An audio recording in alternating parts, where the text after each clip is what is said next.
কথা বলার আগে একটু চিন্তা করবা, কথা বলার আগে একটু ভাববা।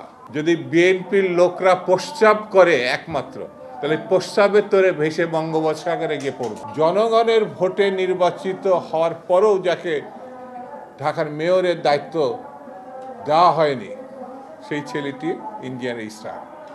কোর্ট এখন তার পক্ষে রায় দিয়েছে। এখন সম্পূর্ণ প্রতিহিংসাবশত দেখবেন এই ব্যাকগ্রাউন্ড মধ্যে ছাত্রলীগ, ব্যাকগ্রাউন্ড ছাত্রলীগ লুটপাটে চূড়ান্ত করার লক্ষ্যে ইশরাককে ওখানে বসতে দেওয়া হচ্ছে। কোর্টের আইন যদি না মানা হয় তাহলে তাকে বন্য এবং ফ্যাসিস্ট বলা হয়। সরকার কি সেই লাইনে যাচ্ছে কিনা এখন চিন্তার বিষয়। আমি বেশি কথা বলবো না, আরেকটা আবালই বলবো, এতই ছোট যে এগুলো আবালের মতো কথা বলছে যে আওয়ামী লীগের কাছ থেকে টাকা নিয়ে বিএনপি রাজনীতি করে। বাবা, বিএনপি যখন রাজনীতি করছে তোমার বাপেরও জন্ম হয় নাই, তোমার তো জন্ম হয় নাই।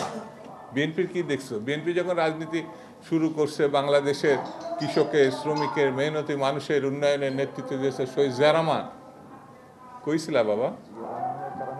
কথা বলার আগে একটু চিন্তা করবা, কথা বলার আগে একটু ভাববা।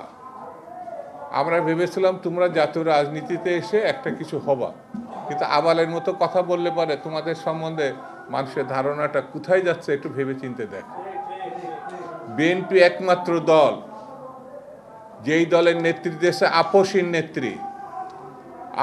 নেত্রী যার মৃত্যু হতে পারত, 6 বছর যে জেলের মধ্যে সাজা খাটছে। তুমি কইছিলা বাবধন? বিএনপির বলো যে আওয়ামী লীগের টাকা দিয়ে রাজনীতি করছে।